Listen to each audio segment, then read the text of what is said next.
বন্ধুরা, টবে ফলের গাছ তো করাই যায়, তাতে ফলও হয়, কিন্তু টবের গাছ থেকে পর্যাপ্ত পরিমাণ ফলন চাইলে ও টবের গাছের বিষমুক্ত ফল নিজে হাতে তুলে আত্মীয় বন্ধুদের মধ্যে বিতরণ করার অনাবিল আনন্দ উপভোগ করতে চাইলে তখনই দরকার হয়ে পড়ে আরও বড় মাপের টবের। কিন্তু টবের আকারেরও একটা সীমাবদ্ধতা আছে, তখনই আমাদের মুশকিল আসান করে 50 লিটার বা 100 লিটারের ড্রাম। আজকের ভিডিওতে আমি আপনাদের সাথে আলোচনা করব কিভাবে 50 লিটারের ড্রামে আমরা গাছ প্রতিস্থাপন করব। নমস্কার বন্ধুরা, আপনারা দেখছেন ইউটিউব চ্যানেল ওয়েবগার্ডেন। কৃষি এবং গার্ডেনিং সংক্রান্ত বিভিন্ন বিষয়ের উপর নিয়মিত আপডেট পেতে চাইলে চ্যানেলটিকে সাবস্ক্রাইব করে নেওয়ার অনুরোধ রইল। তো চলুন আজকের ভিডিওটি শুরু করা যাক। গাছ লাগানোর জন্যে আমার এই ধরনের 100 লিটারের ছোট মুখ বিশিষ্ট ড্রাম সবার প্রথম পছন্দ, কারণ এই ধরনের ড্রাম দামেও সাশ্রয়ী হয় এবং অনেক শক্তপোক্তও হয়। এ ধরনের ড্রামের মুখ সরু হওয়ায় গৃহস্থলী এবং অন্যান্য কাজে এ ধরনের ড্রামের চাহিদা তুলনামূলকভাবে কম। সেজন্যে চওড়া মুখ বিশিষ্ট 50 লিটারের ড্রামের দাম যেখানে 500 থেকে 600 টাকা পড়ে যায়, সেখানে 100 লিটারের এই ড্রাম 350 থেকে 400 টাকাতেই পাওয়া যায়। 100 লিটারের এ ধরনের একটি ড্রাম কেটে আমরা 50 লিটারের খুব সুন্দর দুখানা হাফ ড্রাম পেয়ে যাব। অনেকে জানতে চান এ ধরনের ড্রাম কোথায় পাওয়া যাবে। আপনার এলাকায় যদি বড় কাঠের ফ্যাক্টরি থাকে বা প্লাইউডের ফ্যাক্টরি থাকে বা অন্যান্য কারখানা থাকে, সেখানে খোঁজ করতে পারেন, কারণ এই ধরনের ড্রামে সাধারণত কেমিক্যাল আসে বা কাঠ শিল্পে ব্যবহৃত আঠা আসে। এখানে দেখুন, ড্রামটিকে আমি একটি হ্যাকসো ব্লেডের সাহায্যে দুটুকরো করে কেটে নিয়েছি। ওপরের দিককার অংশটা আমি এখন ব্যবহার করব। এখানে অলরেডি দুটো বড় বড় মুখ রয়েছে, সেই জন্য ড্রেনেজ সিস্টেমের জন্য আমাকে খুব একটা বেশি ছিদ্র করার দরকার পড়বে না। একটি ড্রিল মেশিনের সাহায্যে ড্রামটিতে আমি কয়েকটি ছিদ্র করে নিচ্ছি। আপনারা লোহার শিক গরম করেও খুব সহজে ড্রামে ছিদ্র করে নিতে পারবেন। ছিদ্র করে নেওয়ার কাজ কমপ্লিট। ড্রামটিতে মোট ছিদ্রের সংখ্যা দাঁড়ালো 5। এবার ছিদ্রগুলোকে ভালোভাবে কভার করে নেব এবং ড্রেনেজ সিস্টেমটা ভালোভাবে তৈরি করে নেব। দুটো ছিদ্র খুব বড় হওয়ায় বড় আকারের টব ভাঙা টুকরো দিয়ে ছিদ্রগুলোকে আমি কভার করে নিচ্ছি, না হলে পটিং মিডিয়া এই ছিদ্র দিয়ে বেরিয়ে চলে যাবে। এবারে বালি চেলে নেওয়ার পর যে ছোট ছোট নুড়ি পাথর বেরোয়, সেই পাথর দিয়ে টবের টুকরোগুলোকে কভার করে নিচ্ছি। কভার করার সময় খেয়াল রাখবেন যাতে টবের টুকরোগুলো জায়গা থেকে সরে না যায়। এই পাথরগুলো দেওয়া থাকলে মাটির কণা এসে ছিদ্রগুলোকে বন্ধ করে দিতে পারবে না, ফলে টবের ড্রেনেজ সিস্টেম ভালো থাকবে। খুব বেশি পরিমাণে আমাদের দেওয়া দরকার নেই, টবের টুকরোগুলো জাস্ট কভার হয়ে যাবে এই পরিমাণে দিলেই চলবে। যাদের কাছে এই পাথর নেই তারা মোটা দানা বিশিষ্ট লাল বালি ব্যবহার করবেন। বন্ধুরা, এই ওয়াটার ড্রেনেজ সিস্টেম ভালোভাবে তৈরি করে নেওয়া খুব জরুরি, না হলে ড্রামের মধ্যে জল জমতে থাকবে এবং অতিরিক্ত জলে শেকড় পচে গাছ মারা যাবে।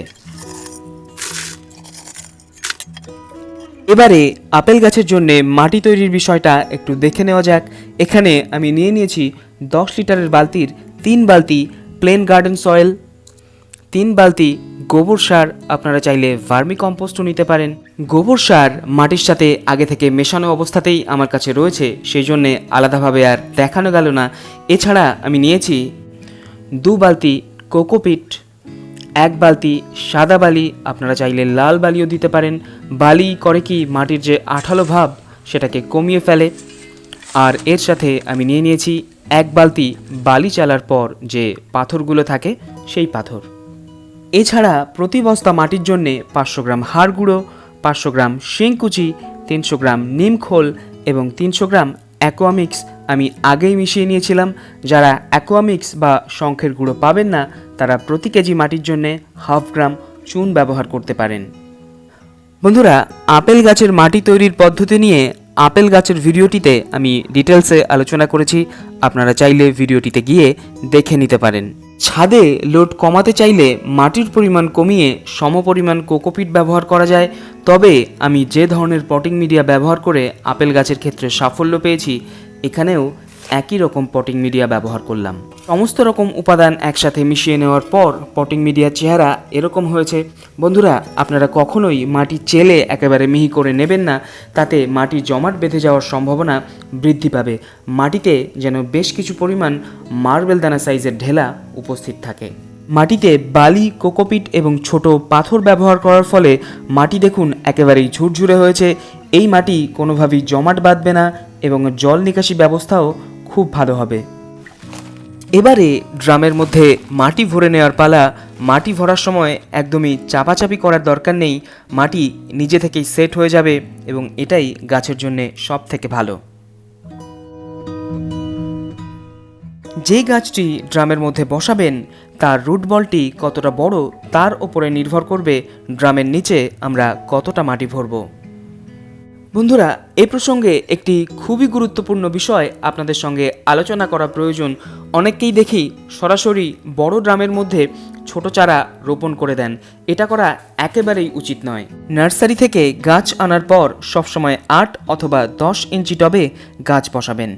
বড় ড্রামে প্রচুর পরিমাণে মাটি ধরে এবং সেই মাটি প্রচুর পরিমাণে জল ধারণ করে রাখতে সক্ষম। ছোট গাছের শেকড়ের পরিমাণ যেহেতু কম, তাই ছোট গাছ ড্রামের মধ্যে অতটা পরিমাণ জল সহজে শোষণ করতে পারে না, তাই দীর্ঘদিন ড্রামের মাটি ভেজা থাকে, যেটা গাছের ক্ষতি করে। এই কারণে ছোট গাছ সবসময় ছোট টবে লাগাবেন। 1 থেকে 1.5 বছর পর সেই গাছ বড় ড্রামে ট্রান্সফার করতে পারেন। আমার এই গোল্ডেন ডটসের জাতের আপেল গাছটি প্রায় 1.5 বছর হলো এই 10 ইঞ্চি টবের মধ্যেই রয়েছে। গাছটিকে এখন আমি টবের থেকে বার করছি। যারা টবের থেকে গাছকে বার করতে সমস্যায় পড়েন, টব ভেঙে গাছ বার করতে হয়, তাদেরকে আমি একটা পদ্ধতি দেখিয়ে দিচ্ছি। এর মাধ্যমে টব না ভেঙেই খুব সহজে আপনারা টবের ভেতর থেকে গাছ বার করে নিতে পারবেন।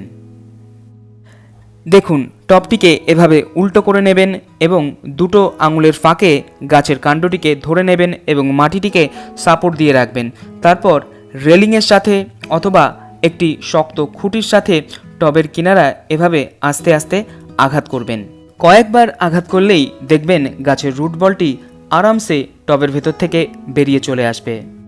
বন্ধুরা, দেখুন গাছটিতে প্রচুর পরিমাণে শেকড় তৈরি হয়েছে। এই গাছটি যদি এখন আমি হাফ ড্রামের মধ্যে বসিয়ে দিই তাহলে খুব তাড়াতাড়ি শেকড় চারিদিকে ছড়িয়ে পড়বে এবং শেকড়ের সাহায্যে টবের জল গাছ খুব তাড়াতাড়ি শোষণ করে নিতে পারবে, যার ফলে টবের মাটি দীর্ঘক্ষণ ভেজা থাকবে না, যার ফলে গাছের কোনো ক্ষতি হবে না। 10 ইঞ্চি টবটির ড্রেনেজ সিস্টেম তৈরির সময় আমি টব ভাঙা যে সমস্ত টুকরোগুলো ব্যবহার করেছিলাম সেগুলো বার করে নিচ্ছি। বন্ধুরা, দেখুন প্রচুর পরিমাণে সাদা শেকড় রয়েছে, অর্থাৎ এগুলো একেবারেই নতুন এবং জীবন্ত রয়েছে।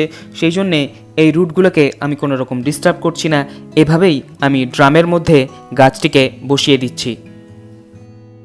ড্রামটিকে মাটি দিয়ে ভর্তি করার আগে গাছটিকে ড্রামের কিনারায় এনে আমি মাপ নিয়ে নিচ্ছি।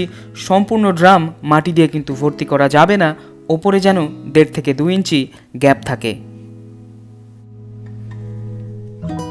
নিচের মাটি ভালোভাবে সমান করে নিয়ে রুট বলটি সেখানে বসিয়ে দেবেন এবং দুপাশের দূরত্ব হাত দিয়ে মেপে নেবেন, না হলে পরবর্তীতে দেখতে খারাপ লাগবে। এবারে আমি পটিং মিডিয়া দিয়ে সম্পূর্ণ ড্রামটি ভর্তি করে দিচ্ছি।